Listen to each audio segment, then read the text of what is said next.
नमस्ते। नमस्ते, नमस्ते।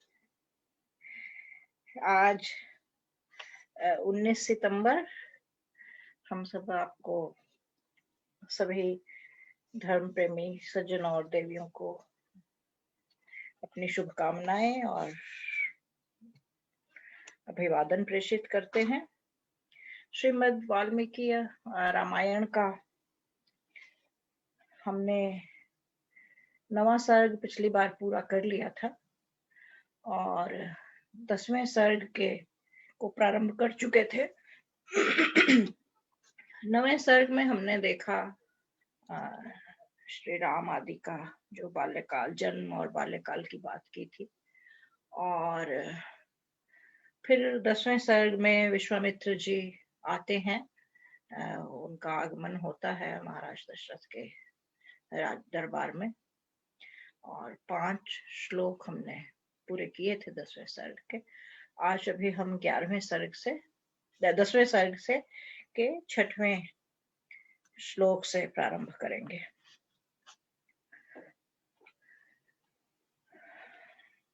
तेषां तद्वचनं श्रुत्वा स पुरोधा समाहितः प्रत्युज्जगाम संहृष्टो ब्रह्माणमिव वासवः।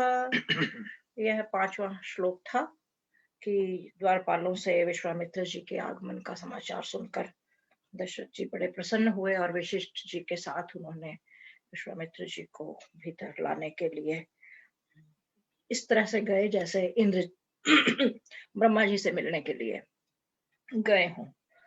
तो अब आगे कथा प्रारंभ होती है। स दृष्ट्वा ज्वलितं दीप्त्या तापसं संशितव्रतं प्रहृष्टवदनो राजा ततो अर्घ्यमुपाहरयत्। तेज से देदीप्यमान और कठोर नियमों का पालन करने वाले तपस्वी विश्वामित्र जी को देखकर महाराज दशरथ ने प्रसन्न हो उन्हें अर्घ्य अर्पण किया। अर्घ्य आप जानते हैं, किसी को भी स्वागत करने के लिए सबसे पहले हाथ पैर धुलाए जाते हैं और उन्हें थोड़ा जलपान करवाया जाता है। जो हमारे संस्कार हैं उनकी विधियों में भी इसका विधान आता है। विवाह संस्कार में भी इसका विधान आता है। तो सबसे पहले यही था कि भीतर प्रवेश करने से पहले थोड़ा उन्हें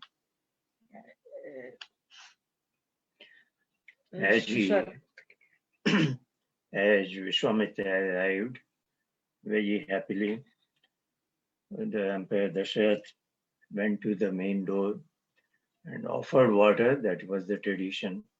Water to wash the feet, hands and mouth, and then to drink water. That is called arghya. स राज्यः प्रतिगृह्यार्घ्यं शास्त्रदृष्टेन कर्मणा कुशलं चाव्ययं चैव पर्यपृच्छ नराधिपम्। विश्वामित्र जी ने शास्त्रों में जिस प्रकार की विधि बताई गई है उसी विधि से राजा के अर्घ्य को ग्रहण किया और उनका कुशल मंगल पूछा। Having received the offered water, etc., he asked about how the things are, about the state of affairs, etc. पुरे कोशे जनपदे बांधवेषु सुहृत्सु च कुशलं कौशिको राज्यः पर्यपृच्छत्सु धार्मिकः। फिर विश्वामित्र जी ने महाराज के नगर, कोश, राज्य, कुटुंब और इष्ट मित्रों की कुशलता का समाचार पूछा।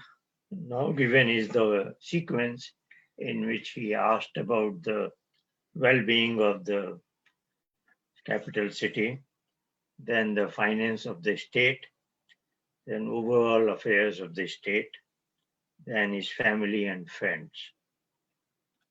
वसिष्ठं च समागम्य कुशलं मुनिपुङ्गवः ऋषींश्च तान्यथान्यायं महाभाग उवाच। फिर विश्वामित्र जी ने वशिष्ठ की कुशल पूछी। तदनंतर अन्य महाभाग वामदेव आदि सब ऋषियों से यथाक्रम कुशल मंगल पूछा। Then Vishwamitra inquired about the well-being of Vasishtha and other dignitaries, Vamdev, etc. ते सर्वे हृष्टमनसस्तस्य राज्यो निवेशनम् विशिशुः पूजितास्तेन निषेधुश्च यथार्हतः। विश्वामित्र जी से सत्कृत वे सब प्रसन्न मन महाराज के सभा भवन में गए और यथोचित आसनों पर बैठ गए। Then all of them walked towards the meeting hall very happily, that having been inquired by Vishwamitra, and then they took their respective seats. अथ हृष्टमना राजा विश्वामित्रं महामुनिम् उवाच परमोदारो हृष्टस्तमभिपूजयन्। तब प्रसन्नचित और उदार महाराज दशरथ महामुनि विश्वामित्र जी से बोले। Now, in a formal manner, the Emperor Dashrath seeks to know the purpose of visit by Vishwamitra. The next few stanzas will be about that. यथामृतस्य सम्प्राप्तिर्यथा वृषमनूदके यथा सदृशतारेषु पुत्रजन्माप्रजस्य वै प्रणष्टस्य यथा लाभो यथा हर्षो महोदयः तथैव आगमनं मन्ये स्वागतं ते मुनेः कं च ते परमं कामं करोमि किमुहर्षितः। हे महर्षि संबोधन है महर्षि का, क्योंकि महाराज दशरथ मुनि विश्वामित्र जी से कह रहे हैं कि हे महर्षि, आपके आगमन से मुझे वैसा ही हर्ष हुआ है जैसा कि अमृत के मिलने से सूखी खेती को वर्षा से, अपुत्रक को पुत्र होने से, नष्ट हुई वस्तु के मिलने से और महोत्सवों में जो आनंद होता है, वैसा ही मैं आपके आगमन के आने से हुए आनंद को समझता हूँ। मैं आपका स्वागत करता हूँ और आप मुझे बताइए कि आपके दर्शनों से आनंदित हूँ जो मैं अपने इस आनंद में ऐसा कौन सा कार्य करूं जो आपके अनुरूप हो, जो आपको प्रिय हो। Now he is, of course, very happy, and they are elaborate description of it, and he is finally saying that I am truly blessed by your visit, and may I know what was the purpose of your visit and what can I do for that. पात्र भूतोऽसि मे ब्रह्मनिष्ठया प्राप्तोऽसि मानद अद्य मे सफलं जन्म जीवितं च सुजीवितं। ब्रह्मन, आप दान के पात्र हैं। मेरे अहोभाग्य हैं जो आप यहाँ पधारे हैं। आपने अपने शुभागमन से मुझे बहुत सम्मान दिया है। आज मेरा जन्म सफल हो गया, मेरा जीवन सुजीवन हो गया। इस तरह के जो संदर्भ हैं श्रीमद् वाल्मीकि रामायण में पढ़ने से हमें उस समय की मर्यादा, राजा की मर्यादा, राजा के कर्तव्य और एक व्यवस्था का पता लगता है कि एक विद्वान आया है, लेकिन वह राज्य का महाधिपति राजा है और वह उसका कर्तव्य, वह उन्हें कैसे मान दे रहा है, कैसे स्वागत करता है। पूरा राज्य, यानी कहने को विश्वामित्र मुनि जंगल में रहने वाले तपस्वी मुनि हैं, और किंतु राजा पूरे अपने सभासदों के साथ, जिनका वर्णन आया था, प्रारंभ में नाम आए थे, वशिष्ठ और वामदेव इत्यादि, सुमंत्र और इत्यादि जो लोग थे, उनके सबसे और किस प्रकार स्वागत कर रहा है, अपने अपने उद्गारों को, अपने आदर और सम्मान को उनके प्रति प्रकट कर रहे हैं। जी। Again, the Emperor Dasharatha says he is blessed, and I really feel that my life is this is a very significant event of my life, and I am ready to seek your blessings and orders.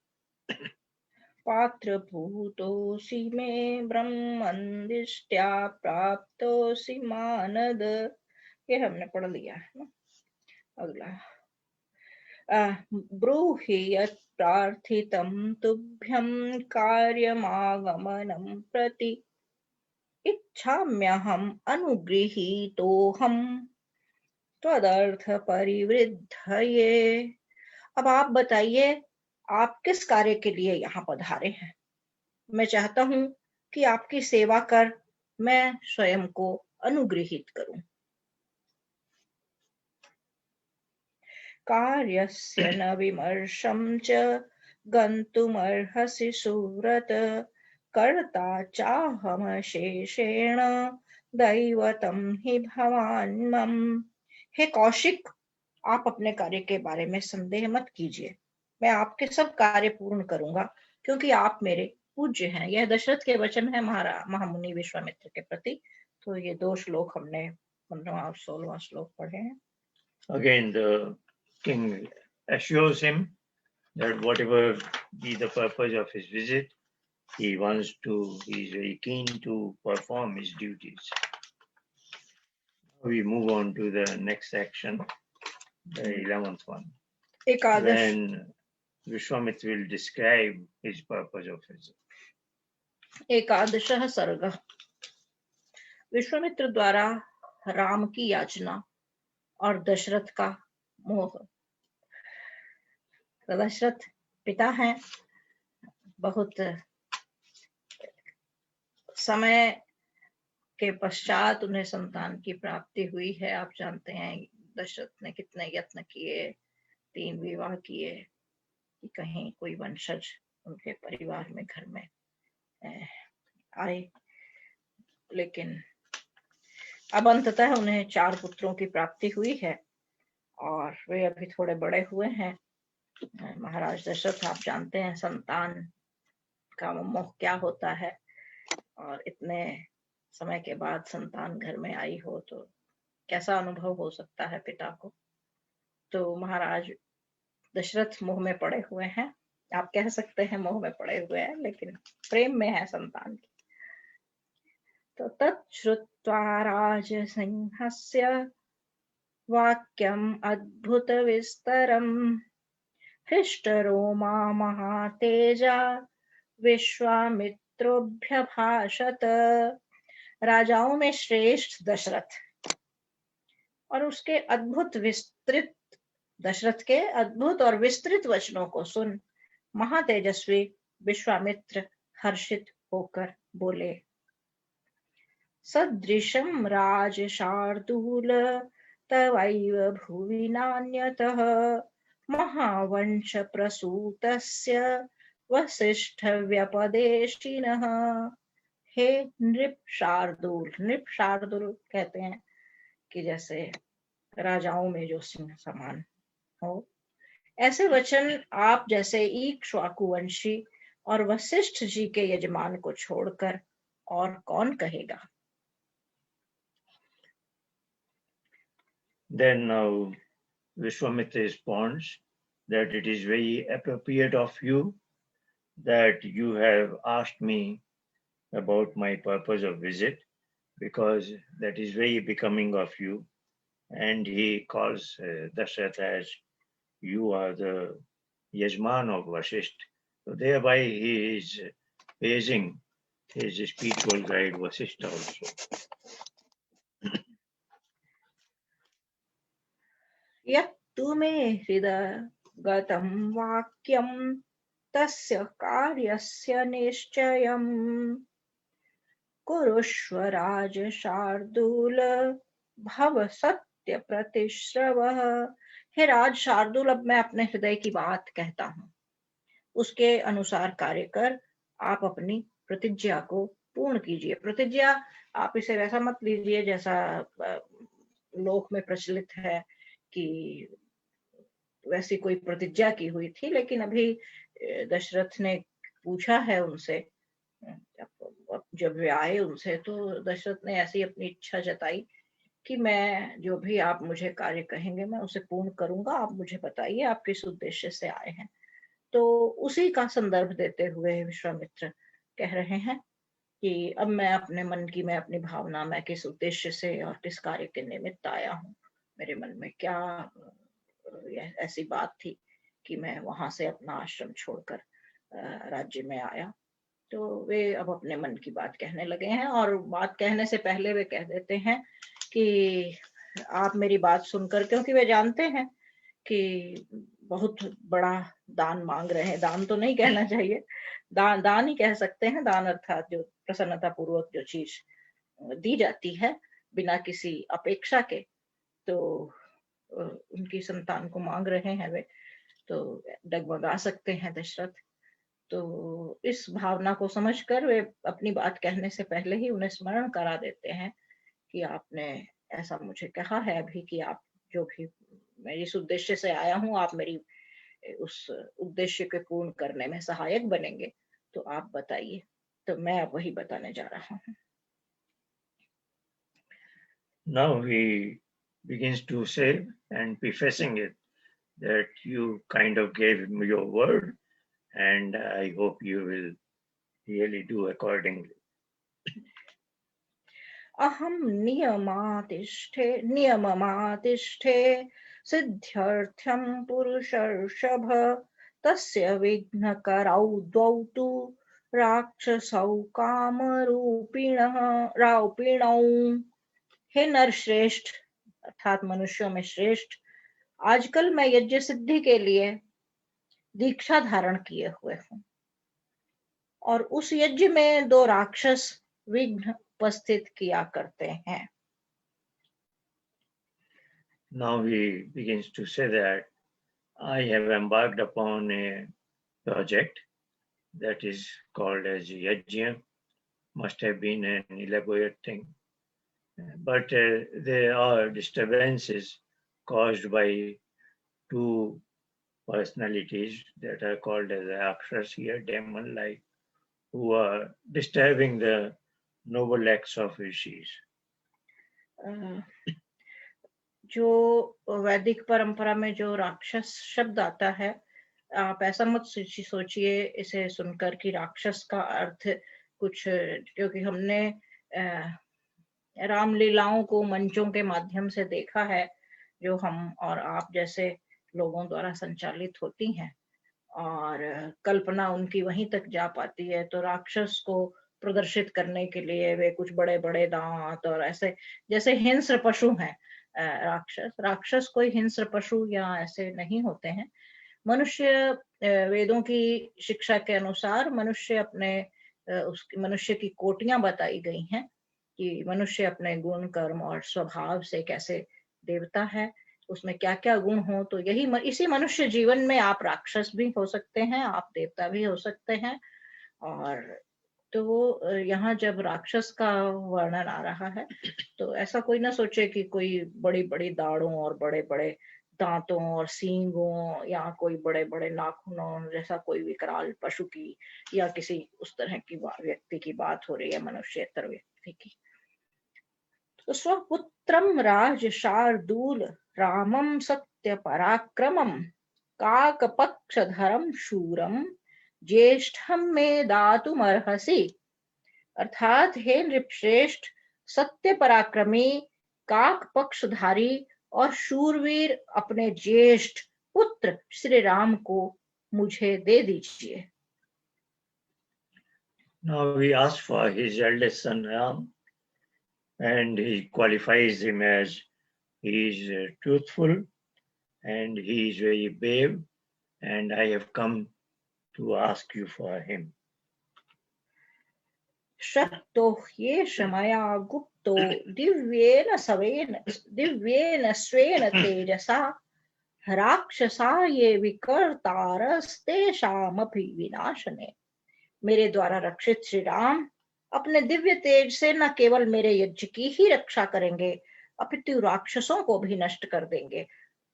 अब देखिए श्री राम युवा हो चुके हैं और वे कितने तेजस्वी हैं, कितने पराक्रमी हैं। अब एक आश्रम में नगर से, राज्य से दूर रहने वाले ऋषि तक भी इतनी जानकारी है कि महाराज दशरथ के जो सुपुत्र हैं, जो बड़े बेटे हैं, वे कितने पराक्रमशाली हैं। वे उनसे सेना नहीं मांगते। मुझे कई बार इसे, जब मैंने बहुत बचपन में पढ़ा था और लगातार इसके बारे में सोचती हूँ, तो मुझे कुछ वैसा ही ध्यान आता है जैसा कि लगभग 5,500 साल पहले जो महाभारत का विवरण है कि वे कहते हैं कि बताइए, कृष्ण कहते हैं कौरवों से कि बताइए आपको मेरी सेना चाहिए या मैं चाहिए, मुझे चाहते हैं आप। और तो कुछ ऐसा ही है। विश्वामित्र जब आपके जो सम्मानित और बड़े और अधिक जानने वाले और अधिक दूर तक देखने वाले, जिन्हें आप दूरदृष्टा कह सकते हैं, वे जो लोग होते हैं, वे कई बार कुछ ऐसी बातें कहते हैं, करते हैं, जिनका आपको तात्कालिक अर्थ, उसका अभिप्राय और उनकी, जिसे बोलचाल में दूरअंदेशी कहते हैं, उसका अनुमान नहीं होता कि वे असल में क्या चाहते हैं, क्यों ऐसा सोच रहे हैं। लेकिन हम उस तात्कालिक उस पर आकर हम अपनी कुछ प्रतिक्रियाएं देते हैं। उनका, जिसे अंग्रेजी में कहते हैं लॉन्ग टर्म, हमें नहीं पता होता उनकी क्या प्लानिंग है, क्या उसके इफेक्ट होंगे।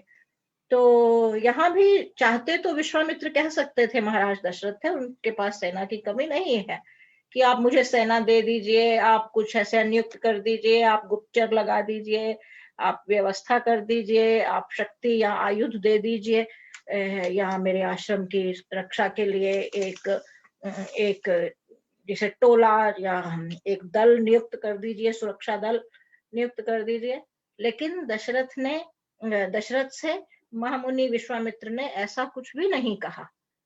तो और इससे यह भी पता लगता है कि उनका कितना हस्तक्षेप गृहस्थों के जीवन में हुआ करता, सामान्य गृहस्थों के जीवन में ही नहीं, अपितु जो उस समय का नराधिपति, जिसे कहना चाहिए, नृप है, राजा है, महाराज है, चक्रवर्ती सम्राट जैसा है, उनके पारिवारिक निर्णयों तक में उनका हस्तक्षेप है। और वे अधिकार से राजा को ऐसा कह सकते हैं कि उनका पुत्र है, आप उसको नियुक्त कीजिए। ये नहीं कहा कि आप अपनी सेना नियुक्त कीजिए, अपना सुरक्षा दल नियुक्त कीजिए। वो कहते हैं नहीं, आप अपना पुत्र मेरे साथ भेजिए और मैं चाहता हूं कि वह इस काम को करे। So he takes the undertaking that I will be responsible for Ram.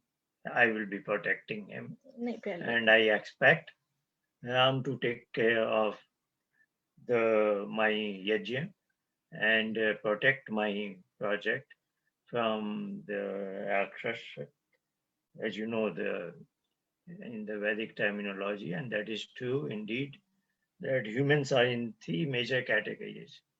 The average human being is called Manushya, who has a give and take in equal measure with others. The superior category is Devata, who give happiness to others and take almost nothing back. And then on the lower side, they are called as Rakshas, who give pain to others. So he is kind of asking for Ram to educate him. You know, up till now, Ram has been educated within the palace by Vasishtha, etc. So for his further education, so Vishwamitra has twofold ideas in his mind: to give hands-on education to Ram and also take Ram's help to take care of all the disturbances. So we'll see further what happens with their dialogue. श्रेयश्चास्मै प्रदास्यामि बहुरूपं न संशयः त्रयाणामपि लोकानां येन ख्यातिं गमिष्यति। मैं इसके कल्याण के लिए ऐसी अनेक विधियां और क्रियाएं बताऊंगा जिससे इसकी ख्याति तीनों लोकों अर्थात जल, स्थल और नभ में हो जाएगी। क्योंकि वे महामुनि विश्वामित्र एक तरफ तो कहते हैं कि अम, आप राम को मेरे साथ भेजिए, क्योंकि वहां जो राक्षस हैं वे उत्पात कर रहे हैं, जो जिस यज्ञ की सिद्धि के लिए मैं कार्य कर रहा हूँ उसे संपन्न नहीं होने दे रहे और उसमें विघ्न उत्पन्न कर रहे हैं दो राक्षस।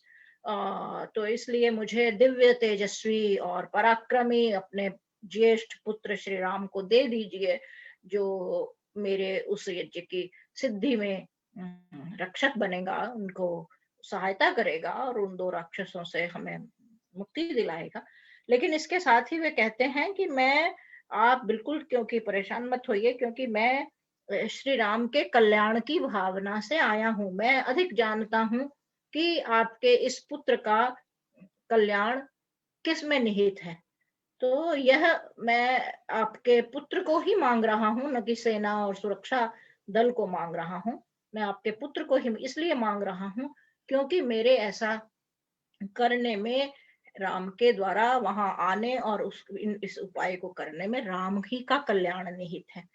तो फिर वे कहते हैं कि जब ये मेरे यहाँ आएगा तो मैं इस बहाने से उन्हें ऐसी ऐसी विधियां और जिसे कहते हैं क्रियाएं, ऐसे कार्य सिखाऊंगा, बताऊंगा कि उनकी अपनी लर्निंग जो है वह ऐसी हो जाएगी कि उसके पश्चात राम का जो नाम है वह तीनों लोगों, तीन लोग कहते हैं, जैसे तीन से तीन तरह की हम सेनाएं कहते हैं कि जल सेना, थल सेना और नभ सेना, वायु सेना जिसे बोलते हैं। तो जब तीन लोक की बात आती है तो इन्हीं तीन लोगों की बात आती है, अर्थात धरती पर, आकाश में यानी नभ में और जल में, यानी तीनों लोकों में इतनी उनकी ख्याति हो जाएगी कि मेरे वहां साथ रहने से और कुछ चीजों के सीखने से। तो यह राम ही के कल्याण और राम ही के हित में मैं ऐसी बात कर रहा हूँ। ये वे अपना इस बात को राजा दशरथ को सांत्वना और जिसे गारंटी देते हैं। So now he describes his plan to educate Ram, impart certain special education that a prince requires, and then he assures that it will be education in twofold, because it will involve hands-on training also in dealing with these disturbing elements. And this will give rise to a fame in all directions of Ram. और इतना ही नहीं, आगे आगे वे इससे भी बड़ी बात कहते हैं, जैसा कि मैंने अभी कुछ समय पहले अभी कहा ही था कि कई बार जो हमसे अधिक और जानने वाले, हमारे अधिक हितकर आचार्य गुरु और वे होते हैं, आपको बहुत उस तरह के व्यक्ति चाहिए होते हैं जब आप कि वे पूर्ण निस्वार्थी हैं और उतने श्रेष्ठ हैं। और श्री राम के काल में तो आप जान लीजिए कि महामुनि कहा है, महर्षि वाल्मीकि उन्हें महामुनि कह रहे हैं, तो विश्वामित्र का स्टेटस और कद कितना बड़ा है, उनके गुण और योग्यताएं कितनी बड़ी हैं, और वे आए हैं और राम को मांग रहे हैं। तो वे जरूर बहुत दूरदृष्टा भी हैं और एक राम ही के हित की बात और कल्याण की बात नहीं सोच रहे हैं। वे इस बहाने कुछ और उनकी योजनाएं हैं, और इसे उन्होंने एक श्लोक में पहले कहा अभी कि मैं राम का फैलेगा, और फिर अब अगले श्लोक में वे इससे भी बड़ी बात कहते हैं, यदि ते धर्म लाभम च यशश्च परमं भुवि स्थिरमिच्छसि राजेंद्र रामम में दातुमर्हसि। अर्थात हे राजन, हे राजा, हे दशरथ, यदि आप संसार में अपने पुण्य और यश को स्थिर रखना चाहते हैं, यहाँ देखिए शब्द बड़ा महत्वपूर्ण है। यहाँ ऐसा नहीं कहा गया कि अधिक देर तक रखना चाहते हैं या अधिक वर्षों तक पहुंचाने, पहले तीनों लोकों में राम के यश की बात कही है और अब दशरथ की बात कर रहे हैं। स्थिर अर्थात स्थायी। यदि आप संसार में अपने पुण्य और यश को स्थिर रखना चाहते हैं तो श्री राम को मुझे दे दीजिए। अब आप देख सकते हैं कि एक व्यक्ति के निर्माण में श्री राम को आज हम जिस रूप में जानते हैं, या वाल्मीकि ने हमें जिस प्रकार श्री राम का परिचय दिया है और हम परिचित होते हैं, हम ऋणी हैं महर्षि वाल्मीकि के कि हमारी आने वाली जाने कितनी युगों युगों की पीढ़ियों को संवारने का काम महर्षि वाल्मीकि के द्वारा लिखित इस कृति महर्षि मध् वाल्मीकि रामायण से हुआ और आगे होता रहेगा अनंत काल तक। लेकिन आप देख सकते हैं कि विश्वामित्र कितने दूरदृष्टा थे, लाखों वर्षों के इतिहास के पश्चात भी तो व्यक्ति के निर्माण में आचार्यों का और इस प्रकार के दूरदृष्टा ऋषियों का कितना बड़ा योगदान होता है। Now he adds that not only Ram will become well-known figure throughout the world, you as his father will also occupy that sort of a seat. और विशेष रूप से उनके पुण्य और यश की बात कही गई है कि आपका पुण्य और यश सदा के लिए स्थिर हो जाएगा आने वाले युग युगांतरों तक। इत्येव मुक्त्वा धर्मात्मा धर्मार्थ सहितं वचः विरराम महातेजा विश्वामित्रो महामुनि। धर्मात्मा और महातेजस्वी विश्वामित्र महामुनि विश्वामित्र जी धर्म और अर्थ से युक्त, धर्मार्थ जब शब्द आता है शब्दों पर बहुत ध्यान देना है। हम आजकल बहुत बोलचाल में धर्म शब्द मजहब और मत और संप्रदाय के अर्थ में युक्त कर प्रयोग कर लेते हैं। इस पर हमने यदि आप फेसबुक या यूट्यूब पर पुराने जब वाल्मीकि रामायण का पाठ हमने प्रारंभ किया था उन वीडियोस को देखें तो धर्म शब्द पर हम लंबी चर्चा कर चुके हैं, मैं उसे दोहराना नहीं चाहती। तो वे धर्मार्थ का, जब धर्मार्थ की बात आती है आजकल तो आप एक सराय बनवाता है कोई तो कहता है धर्मार्थ न्यास और धर्मार्थ ये, तो धर्म को हमने बहुत संकुचित और सीमित कर दिया है। लेकिन धर्म और अर्थ की जब बात आती है तो इसका एक विशेष अर्थ होता है। तो विश्वामित्र जी के ऐसे धर्मार्थ युक्त वचन जो उन्होंने कहे वे कहकर अपने बात उन्होंने यहाँ समाप्त कर दी और वे बिल्कुल चुप हो गए। इसके पश्चात तत् श्रुत्वा राज शार्दूलो विश्वामित्रस्य भाषितं मुहूर्तमिव संज्ञः संज्ञावानिदमब्रवीत्। विश्वामित्र के कथन को सुनकर, क्योंकि वे अपनी बात कह चुके हैं और महाराज दशरथ को ऐसा अनुमान नहीं था कि महाराज विश्वामित्र कुछ ऐसी बात लेकर, कुछ ऐसा आग्रह और आदेश लेकर उनके पास आए हुए होंगे। महाराज दशरथ के लिए तो कुछ इस प्रकार से था कि जैसे उनके प्राण हैं, कि किसी ने उनसे उनके प्राण मांग लिए हो। तो यह सुनकर अब बड़े धर्म संकट में पड़ गए और दुखी हो गए। इतना ही नहीं हुआ, यहाँ महर्षि वाल्मीकि कुछ आगे बढ़कर बताते हैं कि हुआ क्या असल में।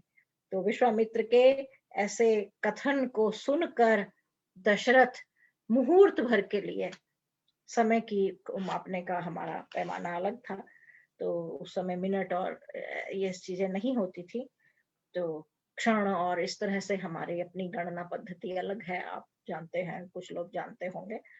तो मुहूर्त भर के लिए मूर्छित हो गए और तदनंतर सचेत होने पर फिर उसी विषय में बातचीत शुरू हुई। उन्हें वो इतना धक्का लगा, स्तब्ध हो गए कि उन्हें उनकी चेतना लुप्त हो गई, वे समझ नहीं पाए, सन्न रह गए जिसे कहते हैं, मूर्छा में चले गए थोड़ी देर के लिए, मुहूर्त भर के लिए। और जब होश आया फिर उसी विषय पर बातचीत शुरू हुई, क्योंकि महामुनि अपनी बात कह चुके हैं। अब दशरथ को अपना बताना है कि वे क्या करेंगे, करने वाले हैं आगे। Now, before Dasharath is able to respond, Maharishi Valmiki is describing his state. This was very unexpected for Dasharath to hear this, that Vishwamitra will ask for his eldest son Ram. So Valmiki is saying he was speechless almost to the extent of having passed out for a long time duration called a muhurt, which is about 24 minutes. So just imagine in an assembly of court assembly of the emperor, he hears something and now he is speechless for a significant time duration. And then we'll know what he speaks next. अब आप देखेंगे महर्षि वाल्मीकि ने राम की एकदम उस समय कितनी वय थी। आप इस पर भी ध्यान दीजिए, संस्कृत में आजकल हम बोलचाल में जो व्यक्ति जितने वर्ष का होता है, जितने वर्ष उसके जन्म को हो गए हैं, हम उसे आयु कह देते हैं। लेकिन संस्कृत में आयु जो शब्द है, आयु का अर्थ होता है जन्म से मृत्यु पर्यंत की जो अवधि है, वह व्यक्ति कुल जितना जिया, उसे आयु कहते हैं। आयु किसी व्यक्ति के समाप्त होने के बाद ही उसकी आयु का पता लगता है। लेकिन दूसरा शब्द होता है, वह है वय, जिसे हम बोलचाल में आप एज कह सकते हैं कि आप कितने वर्ष के हैं जब पूछा जाता है, तो उसके लिए एक आयु शब्द नहीं है, उसके लिए शब्द है संस्कृत में वय।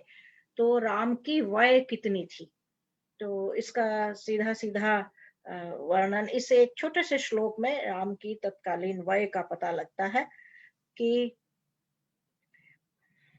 महर्षि, हे महर्षि, फिर महर्षि का संबोधन है महर्षि, हे महर्षि कमल नेत्र राम। अब ये कमल नेत्र शब्द आपने बाद में लाखों वर्ष बाद जब मैंने कहा कि बहुत लोगों ने अपने अपनी तरह राम की कथा को, लाखों लोगों ने हजारों भाषाओं में युग युगांतर से लोग, महर्षि वाल्मीकि ने जो ओरिजिनल सत्य कथा इतिहास इस राम और राम के युग का लिखा है, उस इतिहास को तब से लेकर अब तक लाखों लोगों ने हजारों भाषाओं में हजारों बार हजारों प्रकार से अपने अपने तरह से जोड़ घटा करके, जैसा जिसको अच्छा लगा, इसके अंशों को लेकर और सामयिक स्थितियों के कारण तरह तरह से लिखा है। उनमें सबसे अभी जो हिंदी भाषी जो लोग हैं, वे जिस रूप से एक कवि की से परिचित हैं, वह है रामचरितमानस, जो वाल्मीकि ने अभी लगभग 600-700 वर्ष पुरानी कृति है।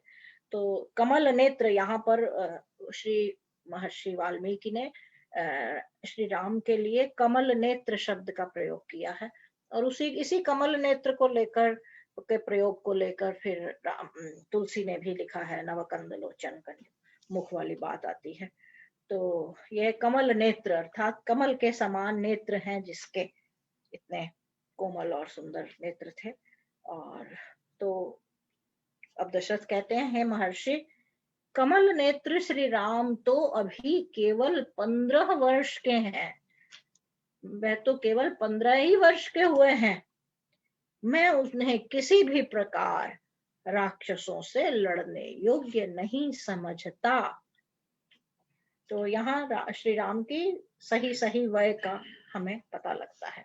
इस समय जब यह घटना घटी है, तब तक उनके जन्म को 15 वर्ष बीत चुके हैं। No, Dashrath responds that Ram is now only 15 years old, and in his view, he is not capable of entering into a battle with those two Rakshas. Instead of saying 15, the word is Un Shodash Varsha.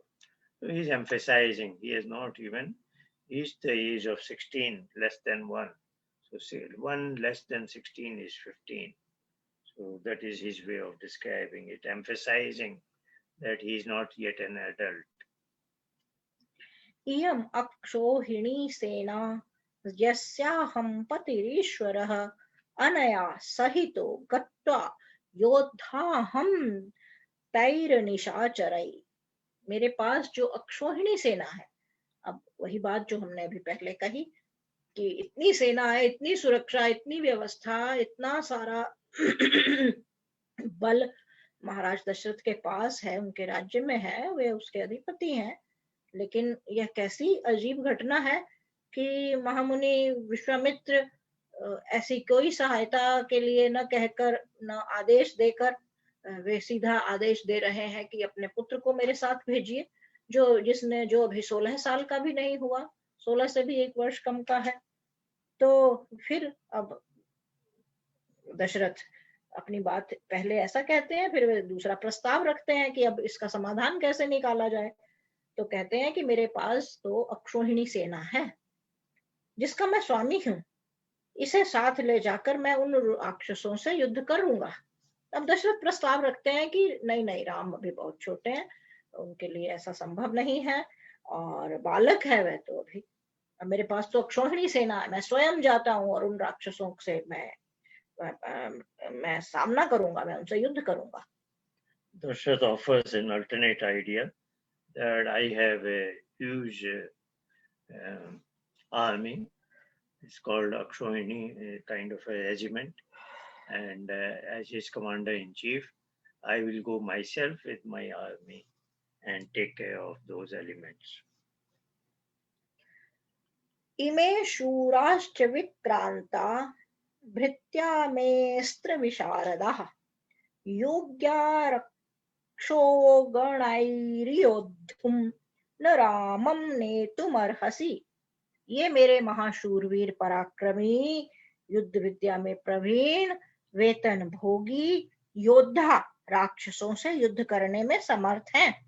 आप इन्हें ले जाइए, राम को मत ले जाइए। अर्थात मैं इन्हें आदेश दे सकता हूँ, वेतन भोगी का अर्थ है क्योंकि इन्हें तो युद्ध ही करना, ये इनका पेशा है युद्ध करना, ये युद्ध में निष्णात है, इन्हें अभ्यास है, इन्हें ये सारी विधियां और युक्तियां जानते हैं ना। ये महापराक्रमी हैं, शूरवीर हैं और दिन रात युद्ध विद्या में ये प्रवीण हैं। तो ये युद्ध करने में मेरे ऐसे सैनिक समर्थ हैं, सक्षम हैं, ट्रेंड हैं। तो आप इन्हें ले जाइए, राम को मत ले जाइए, ऐसा महाराज दशरथ विश्वामित्र से कहते हैं। He says that all the soldiers in my army are well trained and they are under my command, and they will take care of this thing instead of asking for Ram. अहमेव धनुष्पाणिर्गोप्ता समरमूर्धनि यावत् प्राणान धरिष्यामि यावत् ज्योत्स्ये निशाचरः। और फिर वे आगे साथ में कहते हैं कि मैं तो स्वयं धनुष बाण हाथ में लेकर युद्ध भूमि में खड़े होकर जब तक मेरे शरीर में प्राण रहेंगे मैं आपके यज्ञ की रक्षा करता हुआ राक्षसों से युद्ध करता रहूंगा। अब उन्होंने सेना की बात कही है, अब अपनी बात कहते हैं कि मैं तो स्वयं जाने को तैयार और मैं ऐसा करूंगा, जब तक मेरे प्राण है मैं तब तक रक्षा करूंगा। He again assures that I will fight, Dasharatha. I will fight along with my army until my last breath and to protect your projects. अहम तत्र गमिष्यामि न रामं नेतुमर्हसि बालो ह्यकृत विद्यश्च न च वेत्ति बलाबलं न चास्त्र बल संयुक्तो न च युद्ध विशारदः न चासौ रक्षसां योग्यः कूट युद्धा ही ते ध्रुवम्। मैं वहां स्वयं चलता हूँ, आप राम को न ले जाइए क्योंकि श्री राम अभी बालक ही है। वह न तो अनुभवी है और न शत्रु के बलाबल को समझ सकता है और न ही युद्ध विद्या में कुशल है। वह राक्षसों से लड़ने योग्य नहीं है क्योंकि राक्षस कपट युद्ध करने वाले होते हैं, यह ध्यान रखिए।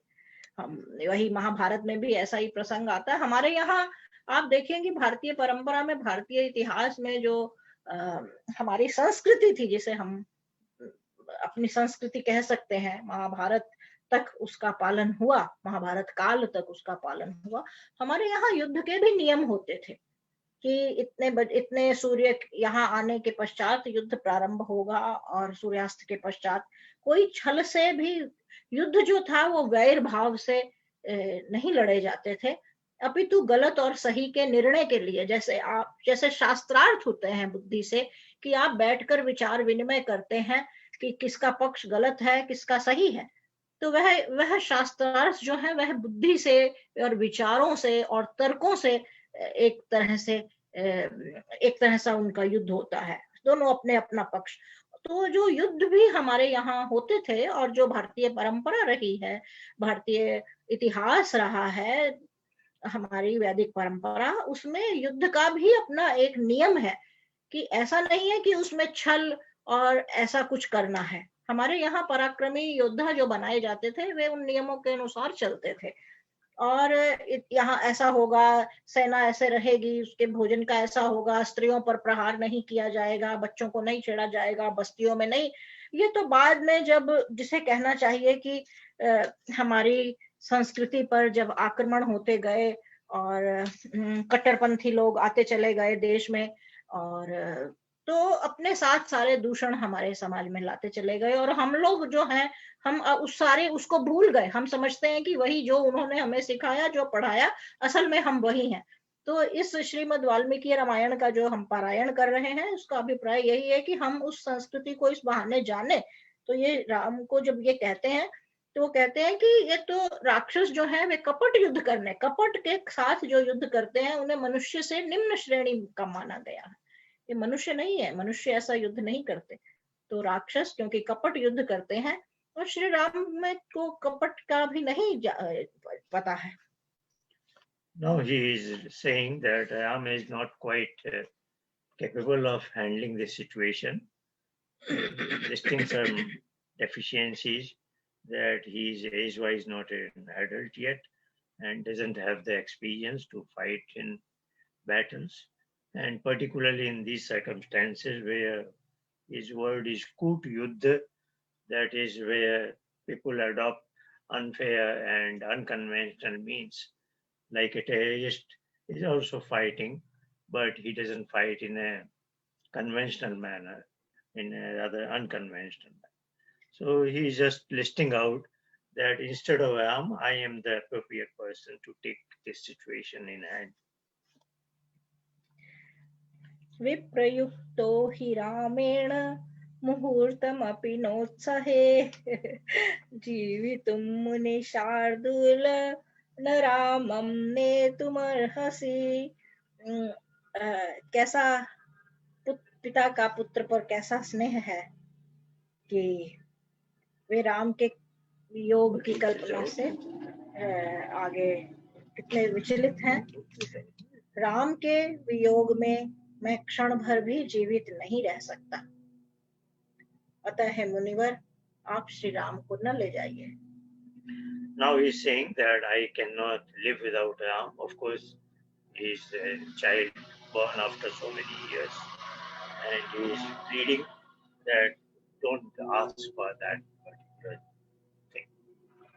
यदि वा राघवं ब्रह्मणेतुमिच्छसि सुव्रत चतुरंग समायुक्तम मया सह च तं नय।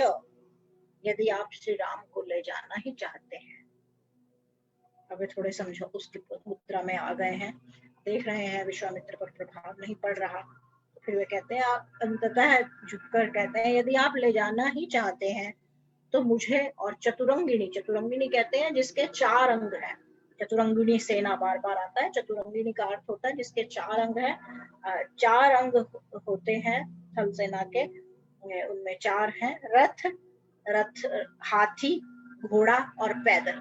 ये 4 प्रकार से युद्ध भूमि में थल सेना युद्ध करती थी। तो वे कहते हैं यदि श्री राम को आप ले जाना ही चाहते हैं तो मैं भी आपके साथ चलूंगा, श्री राम के साथ चलूंगा, और हमारी चतुरंगिनी सेना भी साथ जाएगी। तो ऐसा आप अनुमति दीजिए। Now he gives another proposal that along with Ram, if you must take him, then I and my army will also go along with him. षष्टिर्वर्ष सहस्राणि जातस्य मम कौशिक दुखेनोत्पादितश्चायं न रामं नेतुमर्हसि। वे कहते हैं, अब दशरथ कहते हैं, हे महामुनि विश्वामित्र, 60 वर्ष की अवस्था में बड़े कष्ट उठाकर मैंने इसे प्राप्त किया है। अर्थात राम का जब जन्म हुआ है तब महाराज दशरथ लगभग 60 वर्ष की आयु है।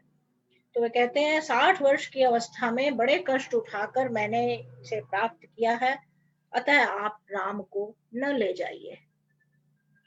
Now he says that when I was 60, then I was blessed with these 4 children, particularly Ram.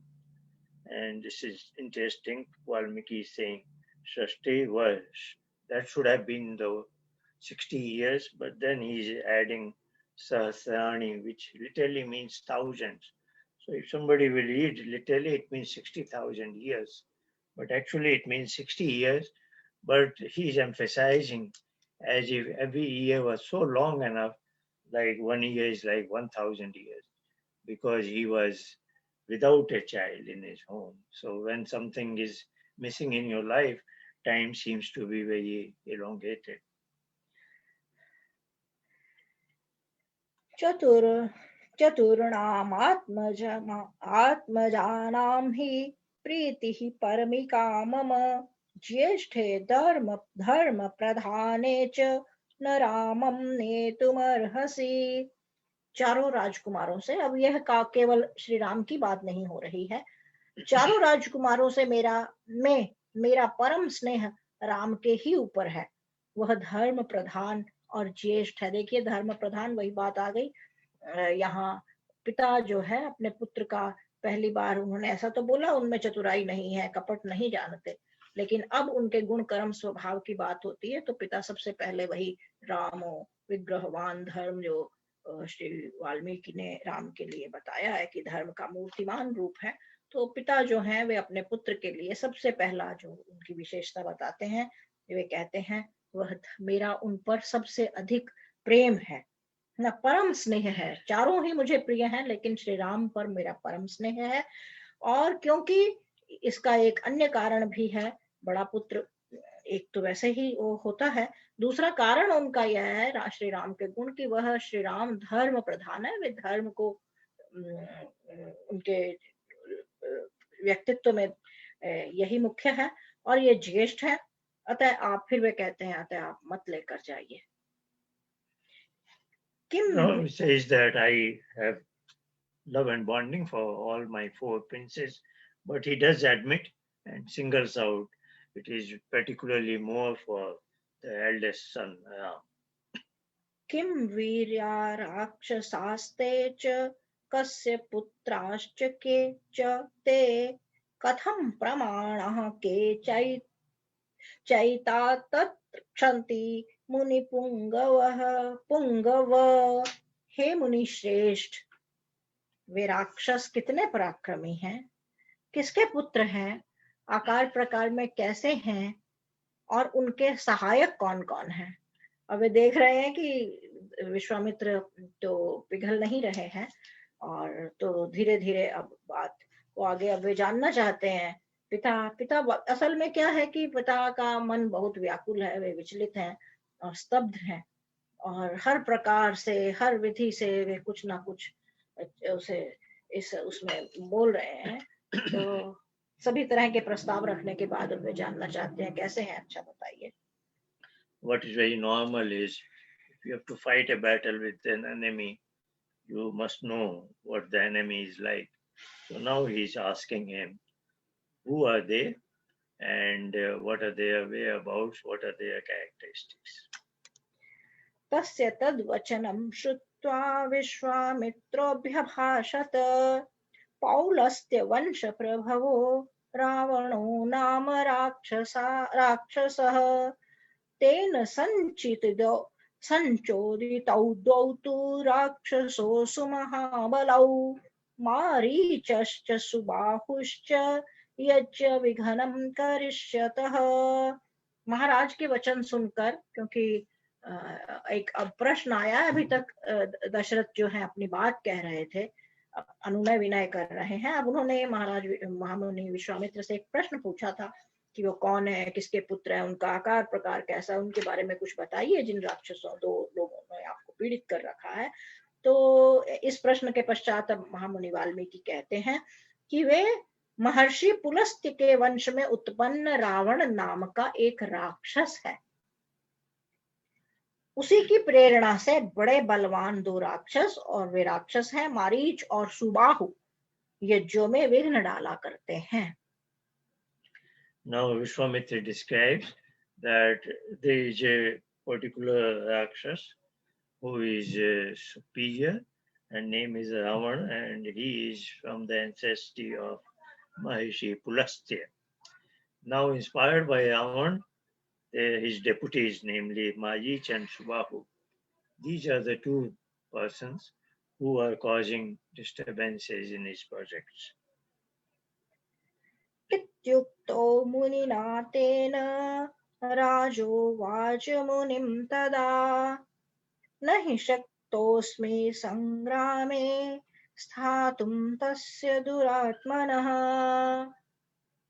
Vishwamitra के इन वचनों को सुनकर, उनके इस बात को सुनकर दशरथ ने कहा, अच्छा, उस दुरात्मा रावण का सामना तो मैं भी नहीं कर सकता। अर्थात वे और भी स्तब्ध हो गए हैं कि रावण, दुरात्मा शब्द आया है रावण के साथ यहीं प्रारंभ में ही, कि तो कि मैं ही नहीं कर सकता उसका सामना, उसके बल की और उसके दुष्कर्मों की ख्याति जो थी महाराज दशरथ तक पहले से थी, और यह भी जानते थे कि उसकी शक्ति और सामर्थ्य कितना है। तो इसलिए महाराज दशरथ अब और भी स्तब्ध हो जाते हैं कि उसका तो सामना मैं ही नहीं कर सकता। तो फिर वे आगे कहते हैं, स त्वं प्रसादम धर्मज्ञ कुरुष्व मम पुत्र के बालम मे तनयम ब्रह्मण्यैव दास्यामि पुत्रकम। हे धर्मज्ञ, हे ब्रह्मण, आप मुझ पर और मेरे बच्चे पर कृपा करो, कृपा करें। मैं अपने इस बालक पुत्र को कदापि कदापि नहीं दूंगा। यानी रावण का नाम सुनकर वे और भी स्तब्ध रह गए हैं, और अब वे सीधा कह देते हैं कि नहीं नहीं नहीं नहीं, जैसे हम बोलचाल में कहते हैं ना, आप तो मुझे बख्शिए, आप मुझे छोड़िए भैया, बहुत हो गया, मैं तो कभी नहीं ऐसा करूंगा। अब वे सीधा सीधा, यानी थोड़ा अधिक अधिक आप देखेंगे कि कैसा वे स्वयं विश्वामित्र से ऐसा कह पाते हैं, लेकिन उन्होंने यहाँ पर अब ऐसा कह दिया। Having realized that there is a connection with Ravan, Dasharatha says that if I were to fight with Ravan, then I will definitely have no courage. So he is giving up, and insofar as fighting with Ravan is concerned. And he is now backing out. He says that if this is the case, neither I want to go there, nor I want to send any of my children for this kind of circumstances. So here we complete the 11th section. In next 12th, we will see that Vishwamitra is not happy to hear all this. And now Vasishtha comes into picture. Vasishtha tries to persuade Dasharath that no, you should not back out. And then we'll continue with the story next week. आज हमने 11वां सर्ग पढ़कर पूरा किया है। अगले सप्ताह हम 12वें सर्ग को प्रारंभ करेंगे। बहुत छोटा सा सर्ग है 12वां सर्ग। अभी तक की कथा आपने सुन ही ली है, उसे दोहराने की आवश्यकता नहीं। 12वें सर्ग में अब यह जो घटना हो गई है, यानी आप जानते हैं, देखा आपने कि महामुनि विश्वामित्र का कितना प्रभाव है और उनकी कैसी महिमा है, और वे चलकर महाराज दशरथ के पास आए हैं किसी विशेष प्रयोजन के लिए। और पहले तो दशरथ गिड़गिड़ा रहे हैं, नकार रहे हैं, दुखी हो रहे हैं, अपने कह रहे हैं कृपा करिए और इस तरह की बातें। फिर पूछते हैं क्या हुआ, कैसा है वह, कैसे है वे राक्षस, थोड़ा बताइए तो अनुमान लगे। और जैसे ही वो जानते हैं कि ये दो रावण के दल के लोग हैं, मारीच और सुबाहु, तो वे और भी स्तब्ध रह जाते हैं। वे कहते हैं कि मैं तो और मेरी सेना तो सामना नहीं कर सकती है। अब आप इसके साथ जोड़कर इस घटना को, राम के बल और दूर दृष्टि को आप और भी सोच सकते हैं कि राजा दशरथ इस काल में सारी सेना और शक्ति के साथ, महाराज दशरथ कहते हैं कि मेरी सेना और मैं उसका सामना नहीं कर सकते। अब आप इसके साथ जोड़कर राम को देखिए कि वे बिल्कुल सेना नहीं है जब वन में है, और बिल्कुल अभाव में है, सहायक नहीं है, सेना नहीं है, संसाधन नहीं है, कुछ भी नहीं है। और उसके बावजूद वे रावण से युद्ध लड़ते हैं, लड़ते ही नहीं है, उसे पराजित करते हैं, विजयी होते हैं। तो जबकि इतना बड़ा पराक्रमी सम्राट जिसके पास सब कुछ है, वह भी अपने आप को असमर्थ पाता है। तो यहाँ तक की घटना हुई है। अब अगले सप्ताह, अब हम जो शनिवार को अगली बार मिलेंगे, तो हम जानेंगे कि अब क्या हुआ। उसके बाद विश्वामित्र क्या क्रोध, उन्हें बहुत ऐसा अवमानना और तो हुई ही कि नकार दिया। इसका यह भी है कि एक विश्वामित्र, यदि मैं अपने किसी परिवारी को समझती हूँ अपना और उन्हें कुछ कहती हूँ करने के लिए, और वे नहीं समझ पाते और इसे दूसरे अर्थ में लेते हैं कि मना कर दें, तो एक ऐसा लगता है कि जैसे आपने मुझे अपना नहीं समझा, या आपने ऐसा नहीं समझा कि मैं आपका हित सोच रहा हूँ। तो एक ऐसा मैसेज भी जाता है जब दशरथ ने विश्वामित्र को ऐसा कहा। और मना करना एक अलग बात है, लेकिन ऐसा संदेश जाना एक बहुत बड़ी दुर्घटना है। और इसका प्रभाव हुआ कि विश्वामित्र को बहुत क्रोध आया, और फिर उस क्रोध का विवरण आप देखेंगे छोटे से एक सर्ग में। फिर मुनि वशिष्ठ उसमें आ जाएंगे कि वशिष्ठ ने किस प्रकार आकर उन्हें समझाया और बात आगे बढ़ी। और हम 12वां सर्ग भी करेंगे, और अगली बार हम 13वें सर्ग में आ जाए। 13वां सर्ग भी शुरू हो जाएगा। मैं नहीं जानती कि अगली बार हम 12वां और 13वां दोनों सर्ग हम करेंगे। तो 12वें सर्ग में विश्वामित्र के क्रोध और वशिष्ठ के द्वारा दशरथ को समझाना और विश्वामित्र की आज्ञा के पालन करने के लिए उन्हें तैयार करने की बात आएगी। और फिर 13वें सर्ग में राम और लक्ष्मण का विश्वामित्र के साथ प्रस्थान जो होगा, उसका प्रसंग आएगा। तो ये दोनों विषय हम अगले सप्ताह आपसे बांटेंगे, आपसे साझा करेंगे महर्षि वाल्मीकि के शब्दों में। धन्यवाद। आप सबका सप्ताह अच्छा बीते, आपके परिवारों में कुशलता और